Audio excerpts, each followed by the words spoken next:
आज हम जिस मूवी को एक्सप्लेन करने वाले हैं, इस मूवी का नाम है द एक्सॉर्सिज्म ऑफ एमिली रोज। ये फिल्म एक सच्ची कहानी पर बनाई गई है, जिसे सुनकर आपके रोंगटे खड़े हो जाएंगे। यानी कि आप ये सोचने पर मजबूर हो जाएंगे कि जिसके साथ ये सब कुछ हुआ, उसने ये सब कैसे बर्दाश्त किया। फिल्म की कहानी एक पजेस लड़की के गिर्द घूमती है, लेकिन असल में वो पजेस लड़की ये थी और इनका नाम था एनालिस मिशेल। और ऐसी इंटरेस्टिंग मूवीज के लिए हमारे चैनल को जरूर सब्सक्राइब कर लें। तो फिल्म शुरू होती है तो हमें एक मरी हुई लड़की दिखाई जाती है। सब लोग उसकी मौत पर अपनी अपनी राय दे रहे होते हैं। उसके टीचर कहते हैं कि एमिली की डेथ नेचुरल नहीं थी, चर्च के फादर ने बहाना बनाया है। ये इस पर शैतानों का कब्जा था और वो इस पर एक्सॉर्सिज्म यानी कि शैतान निकालने की अमलियात किया करता था और फादर ने ही एमिली को मारा है। इसके बाद इस केस के बारे में पूरे शहर में बातें होने लगी। चर्च के फादर को पुलिस ने अरेस्ट कर लिया। फिर चर्च की तरफ से फादर के लिए एक फीमेल लॉयर को हायर किया जाता है, जिसका नाम एरन होता है। एरन इस केस को लेना नहीं चाहती थी, लेकिन उसे ये ऑफर की जाती है कि इस केस के बदले उसे सीनियर बना दिया जाएगा। तो एरन मान जाती है। फिर एरन फादर से मिलने जाती है तो फादर कहते हैं कि मैं दुनिया को सब सच बताऊंगा जो भी एमिली के साथ हुआ। अब एरन एमिली की मदर से मिलने जाती है तो वो उन्हें बताती है कि एमिली एक बहुत अच्छी लड़की थी, सबसे अच्छे तरीके से बात करती थी, स्टडीज में भी बहुत अच्छी थी। फिर उसे एक दिन स्कॉलरशिप मिल गई और वो पढ़ने के लिए शहर चली गई और उसके बाद से ही उसके साथ सारी मुसीबतों की शुरुआत हो गई। अगले सीन में कोर्ट रूम दिखाया जाता है, जहाँ फादर के ऑपोजिट वाला वकील, जो कि टीचर की साइड पर होता है, फादर के खिलाफ बातें करता है। वो कहता है फादर के एक्सॉर्सिज्म की वजह से एमिली की डेथ हुई है। वो कहता है हर बीमारी का इलाज होता है, लेकिन फादर ने उसका इलाज छुड़वा दिया था और उस पर एक्सॉर्सिज्म करना शुरू कर दिया था। फिर वहीं मौजूद एक लेडी को दिखाया जाता है, जो कि विक्टिम के तौर पर आई थी। वो बताती है कि जब एमिली शहर पढ़ने गई तो हॉस्टल में रह रही थी। तब पहली बार डीमंस ने एमिली पर अटैक किया था। एक रात 3 बजे जब उसकी आंख खुली तो सब कुछ बहुत अजीब हो रहा था। सब घड़ियां रुक चुकी थी और दरवाजे अपने आप बंद होकर खुल रहे थे। फिर एमिली को लगा कि उसके ऊपर कोई है। उसे अपने जिस्म में बहुत दर्द महसूस हो रहा था। उसके बाद से ही उसकी तबीयत खराब रहने लगी थी और तब ही एमिली ने ये सब मुझे यानी कि उस औरत को और अपनी मदर को बताया था। तभी एक डॉक्टर कहता है कि मैं एमिली का इलाज कर रहा था। उसे हेलुसिनेशन होते थे, यानी वो खुद से चीजें बनाती और उससे बातें करती थी। अब फादर ने उसका इलाज बंद करवा दिया। पुलिस फादर को फिर से जेल में बंद कर देती है। जब एरन फादर से मिलने जाती है तो फादर उससे कहते हैं अब तुम्हें भी केयरफुल रहना होगा। अगले सीन में पास्ट में दिखाया जाता है कि डीमन हॉस्टल में ही मौजूद थे। जब एमिली को हॉस्पिटल लेकर जाया जा रहा था तो उसे आसमान में भी वही नजर आए थे और उसे बाकी सब में भी वही डीमन ही नजर आ रहे थे। एमिली का एक दोस्त बताता है कि इस सब के बाद उसकी हालत बहुत खराब हो गई थी। वो बहुत रोती थी और जोर जोर से चीखती थी। एक दिन उसने रोते हुए मुझसे कहा था कि तुम मेरा साथ कभी मत छोड़ना, इसीलिए मैं सब सच बताऊंगा और उसका साथ नहीं छोड़ूंगा। अगले सीन में एरन को दिखाया जाता है। जब रात 3 बजे उसके साथ भी बहुत अजीब होने लगता है। उसकी सारी घड़ियां रुक जाती हैं और दरवाजे अपने आप खुलकर बंद हो जाते हैं। एरन बहुत डर गई थी। वो रात ठीक से सो भी नहीं पाई थी और अगले दिन वो कोर्ट के लिए भी लेट हो जाती है।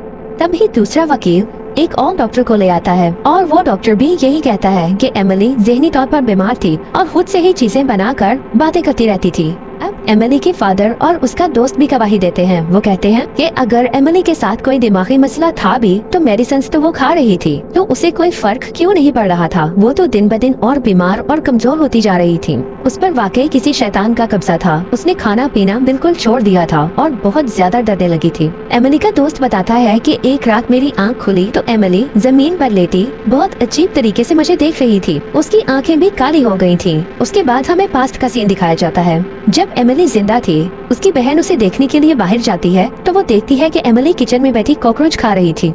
अपनी बहन को देखकर वो जोर जोर से चिल्लाने लगती है और अपने नाखूनों से दीवार पर निशान बनाने लगती है। उसमें ऐसी ताकत आ गई थी जो कि किसी इंसान में तो बिल्कुल भी नहीं हो सकती। वहाँ फादर को बुलाया गया था और फिर वो फादर से अजीब तरीके से और अजीब जुबानों में बातें कर रही थी। अब प्रेजेंट में कोर्ट रूम दिखाया जाता है। एरन एक फीमेल डॉक्टर को बुलाती है। वो फीमेल डॉक्टर सुपरनेचुरल चीजों को साइंस के लिहाज से स्टडी करती थी। वो कहती है कि एमिली कोई बीमार नहीं थी और एक्सॉर्सिज्म उसके लिए बेहतर साबित हो सकता था, लेकिन डॉक्टर्स ने उसे पागल कह कर उसका दिमाग माफ कर दिया था, इसीलिए एक्सॉर्सिज्म का भी उसे कोई फायदा न हुआ। फिर अगले सीन में एरन एक डॉक्टर के पास जाती है। वो कहता है कि जब एमिली पर एक्सॉर्सिज्म किया जाता तो मैं भी साथ ही होता था। वो कहता है कि मैंने पहले चेक किया था कि एमिली पर ये अमल हो सकता है या नहीं, फिर ही ये सब शुरू किया गया था। उसकी बातें सुनकर एरन सोचती है कि अगर इस डॉक्टर का उसे पहले पता चल जाता तो फादर पर इतना बड़ा इल्जाम लगना ही नहीं था, क्योंकि जब डॉक्टर ही वहाँ मौजूद था और ये सब कुछ देख रहा था तो फिर फादर पर कैसा इल्जाम।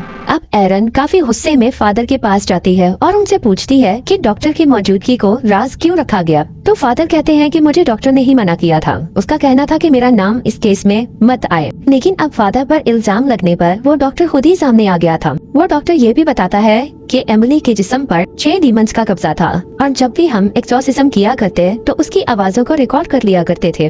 अब हमें दिखाया जाता है कि रात 3 बजे एरन को अचानक बहुत भयानक आवाजें सुनाई देने लगी थीं। जब वो उठकर देखती है तो वो आवाजें टेप रिकॉर्डर में से आ रही होती हैं। अरे ये आवाजें तो टेप में से आ रही थी। ये सोचकर उसने थोड़ा चैन की सांस ली, लेकिन अगले ही पल वो चौंक कर डर जाती है कि ये टेप ऑन किसने की। अगले दिन फादर उसे बताते हैं कि मेरे साथ भी रात 3 बजे ऐसा ही हुआ करता था। वो कहती है कि जब पहली बार मैंने एमिली के साथ एक्सॉर्सिज्म किया तो उन डीमंस ने मुझे भी मारने की बहुत कोशिश की थी, लेकिन मैंने हिम्मत नहीं हारी। फिर एरन कोर्ट में उन डीमंस की आवाज को भी सुनाती है। फिर फादर एरन को बताते हैं कि जब भी वो एमिली पर एक्सॉर्सिज्म किया करते थे तो बहुत अजीब आवाजें निकाला करती थी। फादर जब भी उनसे उन डीमंस के नाम पूछते तो वो 1 2 3 4 5 6 कह दिया करती थी। एक बार तो उसने अपने हाथ खोलकर खिड़की से नीचे छलांग लगा दी और घोड़ों के अस्तबल में जाके बैठ गई, लेकिन फादर ने एक्सॉर्सिज्म जारी रखा। इस दौरान शैतान ने फादर को रोकने की बहुत कोशिश की। जब भी फादर एमिली की बॉडी पर क्रॉस लगाते तो वो तड़पने लगती थी और वो जब भी डीमंस का नाम पूछते तो वो 1 2 3 4 5 6 कह दिया करती थी।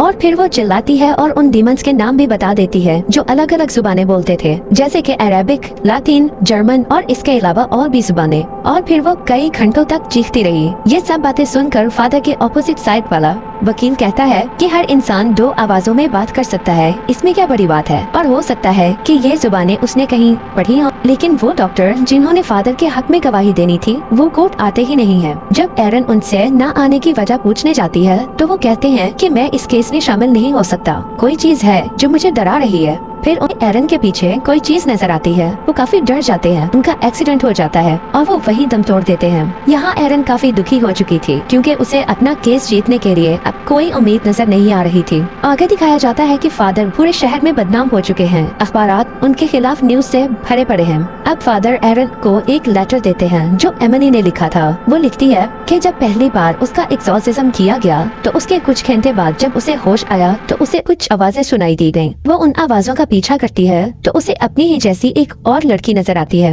एमिली उस लड़की से कहती है कि आखिर मेरे साथ ये सब कुछ क्यों हुआ। वो लड़की कहती है मुझे तुम्हारे दर्द का एहसास है, तुम साथ आ जाओ, तुम्हारा सारा दर्द खत्म हो जाएगा।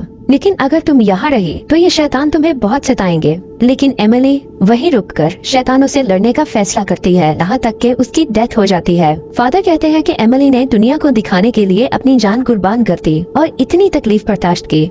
लेकिन दूसरा लॉयर अभी भी फादर के खिलाफ ही बोल रहा, जिस पर एरन कहती है कि इस बात पर आप लोग शक कर सकते हैं कि फादर ने एमिली को मारा या नहीं, लेकिन इस बात से आप लोग इनकार नहीं कर सकते कि उन्होंने एमिली रोज की मदद की। इसके बाद कोर्ट अपना डिसीजन लेती है। जजिस का फादर को सजा तो जरूर होगी, लेकिन उनकी सजा उतनी ही थी जितना वो केस चलने के दौरान जेल में रहे और अब उनकी सजा पूरी हो चुकी थी। उन्हें अब केस से बरी कर दिया जाता क्योंकि ये प्रूव नहीं हुआ था कि एमिली को फादर ने मारा है। अब एरन को भी सीनियर लॉयर बनने की ऑफर की जाती है, लेकिन वो मना कर देती है। इसके बाद फिल्म में दिखाया जाता है कि एमिली की कब्र को एक मुकद्दस जगह के तौर पर रखा गया है। दुनिया भर से लोग यहाँ आते हैं और प्रे करते हैं और यहाँ मूवी का दी एंड हो जाता है।